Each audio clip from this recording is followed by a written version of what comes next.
ዋናውና ዜናዎች ውድ ዋጋ የከፈለው የትግራይ ህዝብ ሰላሙን ማረጋገጥና ልማት ማስቀጠል ይገባል ሲሉ የደቡብ ትግራይ ዞን አስተዳዳሪ አቶ ዝናቡ ገብረመድህን ገለጹ።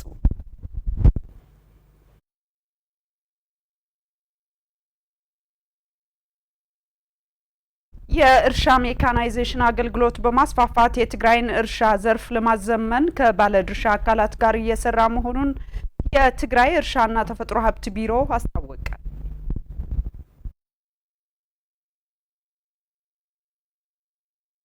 አሜሪካና ኢራን እርስ በርስ በመጠቃቃት የሚያደርጉት ግጭት ወደ ቋሚ ስምምነት እንዳይደርሱ ዋነኛ ማነቆ እንደሆነባቸው ተገለጸ።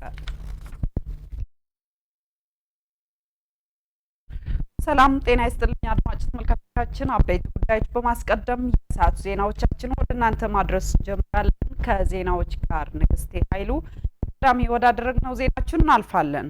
ውድ ዋጋ የከፈለው የትግራይ ህዝብ ሰላሙ ማረጋገጥና ማስቀጠል ይገባል ሲሉ የትግራይ ደቡብ ዞን አስተዳዳሪ አቶ ዝናቡ ገብረመድህን ገለጹ። ህዝቡ ለመሰረታዊ ጥያቄዎቹ ተገቢውን ምላሽ እስኪያገኝ ድረስም የልማት ትግሉ አጠናክሮ ማስቀጠል እንዳለበትም ተጠቁሟል። አለም ተክለ ተጨማሪ አላት። በትግራይ በእርሻ ስራዎች በቀዳሚነት የምትጠራው ደቡብ ዞን በትግራይ ላይ በታወጀው ጄኖሳይዳሉ ጦርነት ምክንያት 5ቱ የልማት ወረዳዎች የሚባሉትን በወረራ ተይዘው በመቆየታቸው ሳቢያ ከፍተኛ ጉዳት ቢደርስበትም ከፍተኛ የልማት ትግል በማድረግ በቀዳሚነት ተጠቃሽ ዞን ሆኗል ሲሉ ከጣቢያችን ጋር ቆይታ ያደረጉ የትግራይ ደቡብ ዞን አስተዳዳሪ አቶ ዝናቡ ገብረመድህን ገልጸዋል። ከትግራይ በጣም ፖቴንሻል ከሚባሉ ዞኖች አንዱ ነው። እንዲያውም አሁን ከተመዘገበው ውጤት በላይ ሊገኝ የሚችልበት ሁኔታ ነበረ። እንደ አጋጣሚ ሆኖ ግን አብዛኛው ፖቴንሻል የሚባሉት 5ቱ ወረዳዎችም በኮማንድ ፖስት ስር ላለፉት 3-4 አምስታት ውስጥ ስለነበሩ እንዲያውም ይህን ሁሉ ተጽዕኖ በነበረበት ደረጃ ላይ ነው አሁን ይሄ ዞን በክልል ደረጃ በእርሻ እና ሀብት ተፈጥሮ አመርቂ ውጤቶች ካስመዘገቡ ዞኖች ውስጥ አንዱ የሆነውና ያው ህዝቡም በጣም ሰራተኛ ህዝብ ነው። ለእርሻ ስራዎች ማነቆዎች የሆኑትን ክልከላዎች አሁን ላይ ቢባባስም የምግብ ዋስትና ማረጋገጥ ወሳኝ በመሆኑ መልካም የልማት እንቅስቃሴዎች እየተደረገ እንዳለ ሆኖም ዘላቂ ሰላም ባለመረጋገጡ ደግሞ ለስራው ተግዳሮት እየሆነበት እንዳለም ተመላክቷል። ምርጥ ዘር፣ ማዳበሪያ እነዚህ አሁን ማንቀሳቀስ አይቻልም። ካሽም የለም፣ ትራንስፖርትም የለም። ያው የነዳጅ ችግርም ስላለ እንዳልኩት አሁንም ወደ ተሟላ ሰላም ገና ያልተረጋገጠበት ሁኔታ ነው ያለው። ሰፋፊ የሆኑ የኢንቨስትመንት ስራዎች አሉ። በዚህ ክልል ሰፊ የሚባለው የኢንቨስትመንት ስራ ያለው እዚህ አካባቢ ነው። እነዚህ ኢንቨስተሮችም ያመረቱትን ምርት ወደ ሌላ አካባቢ ማንቀሳቀስ አልቻለም። እንዳልኩት የትራንስፖርት ችግርም አለ፣ የነዳጅ ችግርም አለ፣ አጠቃላይ የካሽ ችግሮችም ስላሉ ማለት ነው። የተመረቱ ምርቶች እዛ አካባቢ ባሉ ህዝብ ላይ ነው አሁን እየተጠቀሙ ያሉት። አብዛኛው ለእንስሳ ቀለብ እየዋለ ነው ያለው። የፌዴራል መንግስት በትግራይ ላይ ያኖረውን የኢኮኖሚ ማዕቀብ በተለይ ለእርሻ ዘርፉ ከፍተኛ ጉዳት እያስከተለ ነው ያሉት አቶ ዝናቡ ገብረመድህን ውድ ዋጋ ለከፈለው የትግራይ ህዝብ ሰላሙ ማረጋገጥ ግድ ይላልም ብለዋል። በኢትዮጵያ ስርዓት በትግራይ ላይ እየወሰዳቸው ያሉ እርምጃዎች ከሁሉም በላይ ለእርሻው ነው የጎዳው። እርሻ ደግሞ አጠቃላይ የኢኮኖሚያችን ከፍተኛ ድርሻ የያዘ በመሆኑ ህዝቡ በትልቅ ችግር እንዲወድቅ ትልቅ የሆነ ሚና ተጫውተዋል ብለን መግለጽ እንችላለን። እንዲያውም ሰላም ስላጣን ነው እንጂ ህዝባችን በጣም ሰራተኛ ህዝብ ነው። መሬታችን በጣም ለም ነው። የውሃ ይሁን የሌላም ይሁን ችግር የለም። የህዝብ ሰላም ካገኘ ራሱ በራሱ የሚሰራበት እድል ካገኘ ከዚህ በላይ ለሌላ አካባቢ ሊሆን የሚችል ምርት ማምረት የሚችል ህዝብ ነውና ከመኖሪያ ቀያቸው ለተፈናቀሉና ለተሰደዱ ወገኖች ከአስከፊው ረሃብ ታድገናቸው ህይወታቸው ማስቀጠል ይገባናል በማለት ወደ ቀያቸው እንዲመለሱም መስራት ይገባልም ብለዋል። የምዕራብ ተፈናቃዮቻችን በጠላቶች ምክንያት ነው በዚህ በረሃብ ውስጥ ገብተው ያሉት። ያው እኛም ተፈናቅለን ነበረ ለረጅም ጊዜ። ስለዚህ መላ የትግራይ ህዝብ ባደረገው እንቅስቃሴ ነው ወደ ቀያችንም የተመለስ ነው። ወደ ቀያችን የተመለሰውን ሰውን እግርን ለመትከልም ያው የህዝቡ ድጋፍ ትልቅም ነበርና አሁንም ተፈናቃዮቻችን መላ ህዝብ የሚደግፍበትና የሚተባበሩት ሁኔታ በመፍጠር ነው ከችግራችን ልንወጣ የምንችለው። የእርሻ ሜካናይዜሽን አገልግሎት በማስፋፋት የትግራይን የእርሻ ዘርፍ ለማዘመን ከባለድርሻ አካላት ጋር በትብብር እየሰራ መሆኑን የትግራይ እርሻና ተፈጥሮ ሀብት ቢሮ አስታወቀ። በአሁኑ ወቅት በትግራይ ያጋጠመውን አደጋ በዘላቂነት ለመቅረፍ የእርሻ ሜካናይዜሽንን ማስፋፋት ወሳኝ እንደሆነ የቢሮው ኃላፊ አቶ አለም ብርሃን ሀሪፈዮ አብራርተዋል። በመሆኑም ምንም እንኳን የትግራይ አርሶ አደር የሚፈልገውን ያክል የሚመጥን ባይሆንም አሁን ካለው ሁለንተናዊ ችግር አንጻር ከተለያዩ ባለድርሻ አካላት ጋር በመሆን የእርሻ ሜካናይዜሽን ለማስፋፋት ጥረት እየተደረገ ነው ብለዋል። በዚህም መሰረት ከማማይ ቢዝነስ ግሩፕ ጋር በመተባበር ባለ 122 እና ባለ 132 የፈረስ ጉልበት ያላቸው 23 ዘመናዊ የእርሻ ትራክተሮችን በዛሬው ዕለት ወደ ትግራይ ገብተዋል። ምንም እንኳን የትራክተሮቹ መምጣት አስፈላጊ ቢሆንም በትግራይ የተከሰተው ከፍተኛ የነዳጅ እጥረት ግን ተገቢውን አገልግሎት እንዳይሰጡ ማነቆ ሊሆን እንደሚችልም ነው ኃላፊው የገለጹት። በቀጣይም እርሻን ለማዘመን የሚያግዙ ስራዎችን ለማከናወን ቢሮው በትኩረት መስራቱ እንደሚቀጥል አብራርተዋል።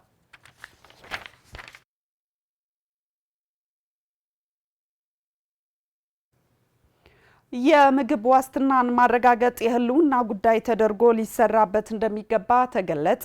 መንግስትና ከፍተኛ የትምህርት ተቋማትም በቴክኖሎጂ ሽግግር አተኩረው ሊሰሩበት እንደሚገባም የራያ ዩኒቨርሲቲ ፕሬዝዳንት ፕሮፌሰር ታደሰ ደጀኔ ገልጸዋል።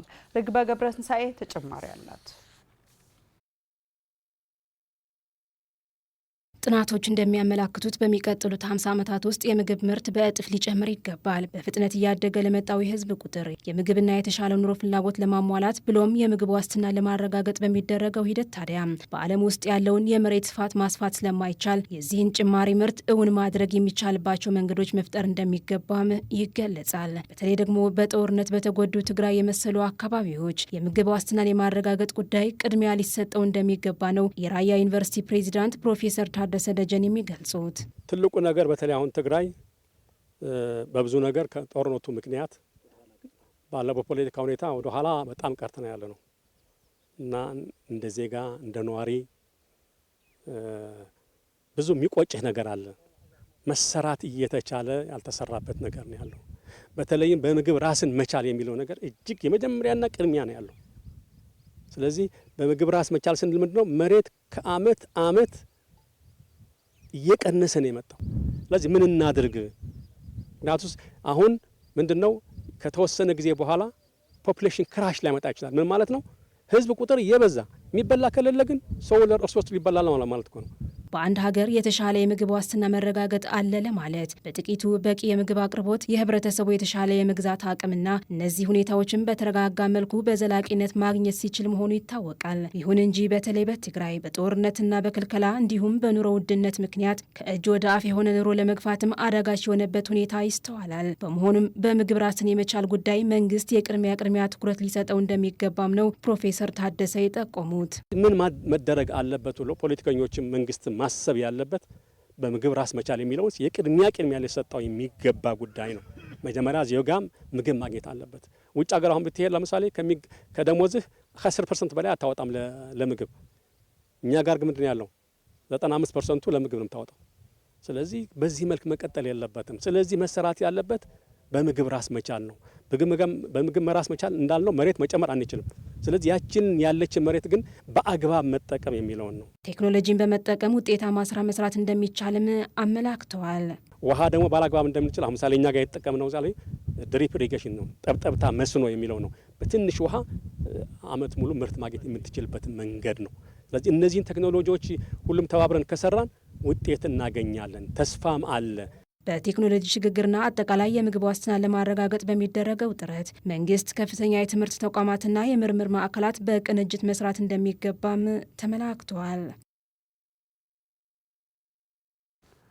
ፈረንሳዊቷ ጋዜጠኛ ዘገባ ለመስራት ወደ ትግራይ መጓዟን ተከትሎ ከኢትዮጵያ እንድትባረር በፌዴራል መንግስት መወሰኑ ፍጹም ተቀባይነት እንደሌለው ሲፒጄ አስታወቀ።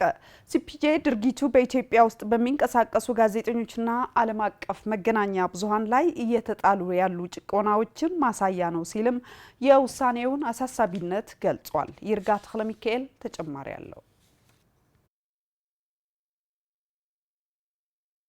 የጋዜጠኞች መብት ተሟጋች ተቋም ሲፒጄ የኢትዮጵያ ባለስልጣናት ፈረንሳዊቷን ጋዜጠኛም ኦገስቲን ፓሲሊን ዘገባ ለመስራት ወደ ትግራይ ካደረገችው ጉዞ በኋላ ከሀገር ማባረራቸውን ኮነነም።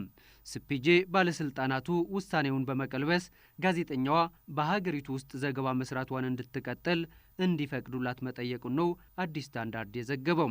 ላክሮይ ለተሰኘው የፈረንሳይ ካቶሊክ ዕለታዊ ጋዜጣ ዘጋቢ ሆና የምትሰራው ፓሲሊም ባለስልጣናት የፕሬስና የነዋሪነት ፈቃዷን ሰርዘው የመውጫ ቪዛ ከሰጧት በኋላ ሰኔ 4 ቀን 2018 ዓ.ም ከኢትዮጵያ ለቃ ወጣለች ብሏል። ይህ እርምጃ የተወሰደው በትግራይ እየታየ ባለው የፖለቲካና የወታደራዊ ውጥረት ሳቢያ ዳግም ግጭት ሊቀሰቀስ ይችላል በሚል በነዋሪዎች ዘንድ ያለውን ስጋት ለመዘገብ ከግንቦት 26 እስከ 29 ቀን ወደ ሽረ መጓዟን ተከትሎ ነው ብሏል።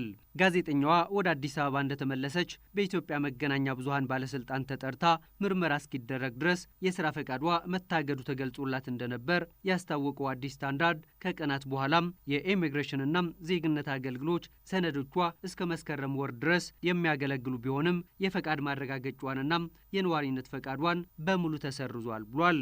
ፓሲሊ ከኢትዮጵያ መውጣቷን ተከትሎ መግለጫ ያወጣው ሲፒጄም ውሳኔውን የኮነነ ሲሆን የኢትዮጵያ ባለስልጣናት ጋዜጠኛዋ በሀገሪቱ ውስጥ እንድትሰራ የተሰጣትን ፈቃድ በአስቸኳይ ሊመልሱላት እንደሚገባ ገልጿል።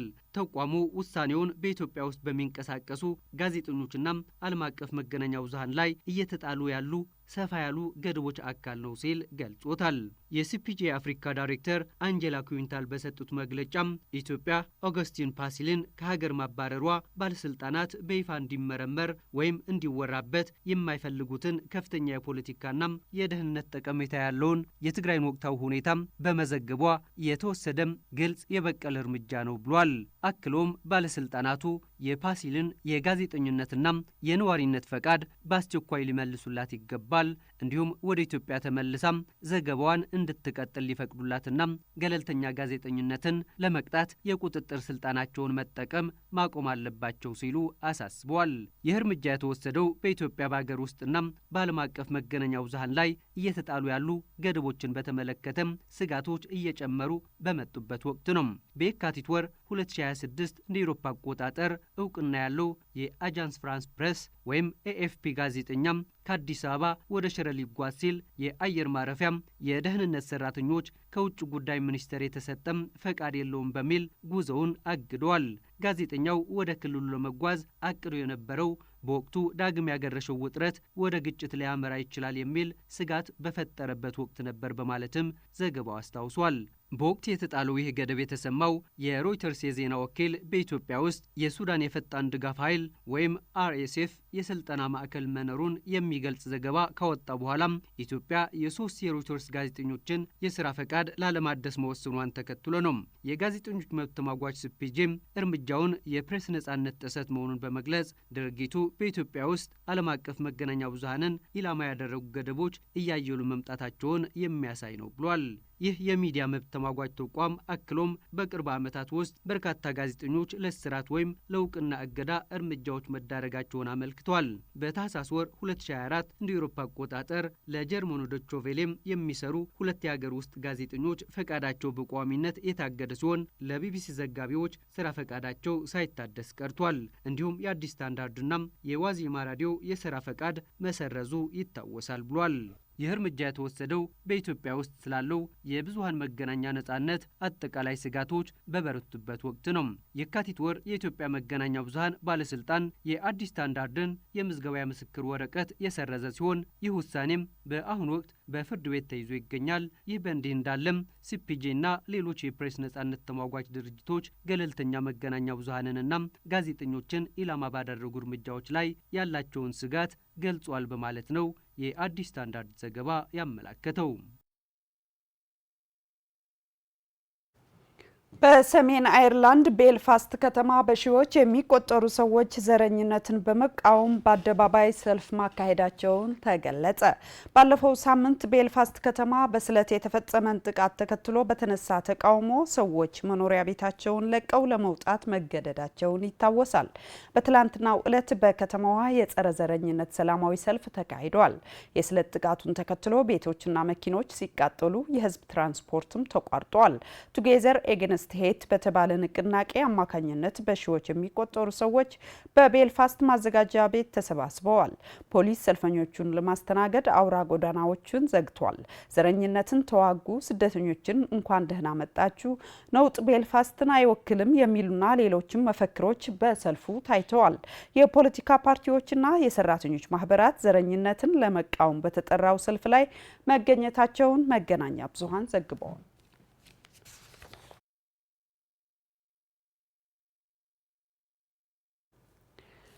አሜሪካና ኢራን እርስ በርስ ጥቃት በመፈጸም የኃይል ልዕልና ለማሳየት የሚያደርጉት ግጭት ወደ ቋሚ ስምምነት እንዳይደርሱ ዋነኛ ማነቆ እንደሆነባቸው ተገለጸ። በሁለቱም ሀገራት የሚደረገው የጥቃቶቹ ማገርሸት ማስቆም ካልተቻለ ወደ ሙሉ ሰላም ለማምጣት እንደሚያስቸግር የፖለቲካ ተንታኞች አብራርተዋል። አብዱ ካህሳይ ተመልክቶታል። አሜሪካና እስራኤል በኢራን ላይ ድንገተኛ ጥቃት ከከፈቱበት ጊዜ ወዲህ ኢራን ብርቱ ተፋላሚ ሆና ዛሬም ድረስ ቀጥላለች። ባለፈው ሚያዝያ ወር ላይ በአሜሪካና በኢራን መካከል የተደረሰው የተኩስ አቁም ስምምነት በየጊዜው በሚፈጸሙ ድንገተኛ ጥቃቶች እንዲሁም በእስራኤል የሊባኖስ ጥቃት ስምምነቱ አደጋ ላይ መውደቁ እየተገለጸ መጥቷል። ዶናልድ ትራምፕና የኢራን ባለስልጣናት ጥቃቶችን ተከትሎ ሊወስዷቸው ስለሚችሉ እርምጃዎች ዛቻ ከመለዋወጥ ባለፈ አንዳቸው ሌላኛቸውን በጦርነቱ ተሸናፊ አድርገው እየገለጹ ናቸው። ዶናልድ ትራምፕ ኢራን ሙሉ በሙሉ በጦርነቱ ተሸንፋለች ያሉ ሲሆን አባስ አራግቺ በበኩላቸው አሜሪካ በጦር ሜዳ ሙሉ በሙሉ ጉልበቷ ተብረክርኳል ማለት የበላይነታቸውን ለማሳየት እየጣሩ ናቸው። እነዚህ ጥቃቶች ከቀጠሉ ጦርነቱን ለማቆም በዋሽንግተንና በቴህራን መካከል ቋሚ ስምምነት ላይ ለመድረስ የሚደረጉ ጥረቶችን ያደናቅፋል የሚል ስጋት ደቅኗል። ለመሆኑ ሀገራቱ ስምምነቱን ለማጽናት የከበዳቸው ለምን ይሆን የሚለው የበርካቶች ጥያቄ ነው። የዘርፉ ባለሙያዎች ለዚህ መሰረታዊ ያሏቸውን ምክንያቶች አስቀምጠዋል። በቀዳሚነት የሚጠቀሰው ምክንያት በኢራን በኩል የተኩስ አቁም ስምምነቱ የግጭቱን ዋነኛ ጉዳይ የሚፈታ አለመሆኑ ነው ተብሏል። መቀመጫውን በዋሽንግተን ያደረገው የዓለም አቀፍ ፖሊስ ባልደረባ የሆኑት ሲና ቶሲ በቴህራን ላይ የወደብ እግድና ማዕቀቦችን ጨምሮ ከቀጠለው የአሜሪካ ወታደራዊና ኢኮኖሚያዊ ጫና ባልተናነሰ እስራኤል በሊባኖስ እያካሄደች ያለችው ወታደራዊ ዘመቻ መቀጠሉ ኢራንን እንቅልፍ የሚነሱ ምክንያቶች ናቸው ብለዋል። ኢራን የስምምነት ሰነዱን አሜሪካ ወሳኝ ኃይል እንድትይዝ የሚያደርግ የድህረ ጦርነት ስምምነት አድርጋ ትመለከተዋለች። ምንም እንኳ ስምምነቱ ጦርነቱን ቢያለዝበውም የኢራን ባለስልጣናት ስምምነቱ ያልተረጋጋና ተቀባይነት የሌለው አድርገው ይመለከቱታል ይላሉ ቶሲ። እናም የኢራን ባለስልጣናት ሀገራቸው ታጋሽ ሆና ባላንጣዎቿ ወታደራዊና ኢኮኖሚያዊ ጫና እንዲያደርጉባት የሚፈቅድ ስምምነት ላለመፈረም ከፍተኛ ጥንቃቄ እያደረገች መሆኗን ባለሙያዎች ያወሳሉ። ሌላኛው ምክንያት የእስራኤል ጦርነቱን የማወሳሰብ ድርጊት ነው። እስራኤል በአሜሪካና ኢራን መካከል የተደረሰው ስምምነት እንዲጸና አትፈልግም። ለዚህም ከኢራን የተሻለ የአሸናፊነት መድረክ ይዛ ለማጠናቀቅ ስትል ስምምነቱን ለማደናቀፍ በኢራን ደጋፊዎች ላይ ጥቃቷን ቀጥላበታለች። ከዚህ በመነሳትም እስራኤል የዲፕሎማሲ ጥረት ረባሽ ተደርጋ ትወሰዳለች። እስራኤል ስምምነቱን እንዳይጸና የምትፈልገው ደግሞ ከአሜሪካ እገዛ በስተቀር ብቻዋን ኢራንን የመፋለም አቅም እንደሌላት ስለተገነዘበች ነው ሲሉ ተንታኞች ይገልጻሉ። ቀጣዩ ምክንያት የተባለው ደግሞ ግጭት የማገርሸት የድርድሩ ስልት ሆኖ መቀጠሉ ነው ተብሏል። ኢራን ምንም እንኳ በአሜሪካና እስራኤል ወታደራዊ ጫና ማዕቀብና የወደብ እገዳ ቢደርስባትም የኢራን መሪዎች በቦታቸው የጸጥታ መዋቅሩም ሳይበታተን ዘልቃለች። ቀድሞ እንደተተነበየው የውስጣዊ አለመረጋጋቷ እምብዛም የኢራን መሰረታዊ እክል አልነበረም። እንዲያውም የአይበገሬነት መንፈሷን አጠናክሮላታል ይላሉ የዘርፉ ባለሙያዎች። ይህ ደግሞ ኢራን አሁን ላይ ጫና ተቋቋሚ ሆና እንድትታይ አድርጓታል ብቻ ሳይሆን አዳዲስ ቀይ መስመሮችን ለማስከበር ፍላጎት ፈጥሮላታል ተብሏል። በአንጻሩ ትራምፕ ከኢራን ጋር ጥሩ ንግግር እየተደረገ መሆኑን ይገልጹና በቅጽበት ወታደራዊ ጥቃት ይከፍታሉ። ወዲያውኑ ደግሞ ጥቃቱን እንዳቆሙ ያሳውቃሉ። ይህ ደግሞ ትራምፕ በኢራን አቋም የለሽ መሪ ሆነው እንዲታይ እንዲታዩ አድርጓቸዋል። ሌላኛው ምክንያት የሆርሙዝ ሰርጥና የደጋፊ ታጣቂዎች ጉዳይ ነው። ትራምፕ የሆርሙዝ ሰርጥን በብቸኝነት ማስተዳደር ይሻሉ። ኢራን ደግሞ ተፈጥሮ የለገሰቻትንና የዓለም ጎሮሮ የሆነውን ወሽመጥ ለማንም አሳልፋ መስጠት አትሻም። ይህ ጉዳይ ሁለቱን ሀገራት አፋጧል። በቀጠናው የሚገኙ የኢራን ደጋፊ ታጣቂዎችም ቢሆኑ ኢራን እንዲነኩባት አትሻም። በአንጻሩ እስራኤል ቡድኖችን በማጥቃት የኢራንን አቅም ማዳከም የዘወትር ህልሟ ነው። በመጨረሻ የተጠቀሰው ምክንያት አሜሪካ ለእስራኤል የምታሳየው የሳሳ አንጀትና ያልተቋረጠ ድጋፍ ነው ይላሉ ተንታኞች። አሜሪካ ለእስራኤል የምትሰጠው የተለየ ድጋፍ ቀጠናው እንዳይረጋጋ አድርጎታል ብቻ ሳይሆን እስራኤል በጄኖሳይድ የሚገለጹ ወንጀሎችን እንድትፈጽም የልብ ልብ ሰጥቷል እየተባለ ነው። በእርግጥ ተንታኞች ለአሜሪካና ኢራን ብቸኛው መፍትሄ ዘላቂ ስምምነት ላይ መድረስና በስምምነቱ ማዕቀፍ መገዛት እንደሆነ ይገልጻሉ። ሆኖም በእነዚህ ምክንያቶችና ሌሎች ስሌቶች ስምምነቱ የሚፈርስ የሚጣስ ከሆነ አሁን የተከሰተው ዓለም አቀፋዊ የኢኮኖሚ መናጋት ነገ ከነጎዲያ ተባብሶና ተወሳስቦ የከፋ ቀውስ ሊያስከትል እንደሚችል በርካቶች እያስጠነቀቁ ናቸው። በመጨረሻም ፍርድ ቤት ባስተላለፈው ትዕዛዝ መሰረት የፕሬዝዳንት ዶናልድ ትራምፕ ስም ዋሽንግተን ዲሲ ከሚገኘው የኬኔዲ ማዕከል መነሳቱን ታወቀ። ትራምፕ የኬኔዲ ማዕከልን ስያሜ መለወጥን ጨምሮ ሌሎችም ማሻሻያዎችን ባለፈው ዓመት ይፋ ማድረጋቸውን ይታወሳል። በፈረንጆቹ አቆጣጠር 2025 መባቻ በርካታ የኬኔዲ ማዕከል ባለአደራዎችን አባረው ራሳቸውን ባለአደራ አድርገው በመሾም የማዕከሉ ኃላፊ ሆነው ቆይተዋል። ባለፈው ወር የፍርድ ቤት ዳኛ እንዳሉት የትራምፕ ስም በህንፃው የተጻፈ ከህግ ውጭ መሆኑን ገልጸዋል። የትራምፕ አስተዳደር የፍርድ ቤቱን ብይን ለመቀልበስ ቢሞክርም በዳኞች ትዕዛዝ ውሳኔው ግን ጸንቷል። በሀገሪቱ ህግ መሰረት ማዕከሉ የጆን ኤፍ ኬኔዲ መታሰቢያ በመሆኑ ስያሜውን ለመለወጥ የተደረገውን ጥረት ፍርድ ቤት አልተቀበለውም ነው የተባለው። የትራምፕ ስም ከህንፃው ሲነሳ ተሰብስበው ሲመለከቱ የነበሩ ሰዎች አውርዱት እያሉ በድምፅ ማጉያ መፈክር ሲያሰሙ እንደነበርም ተመላክቷል።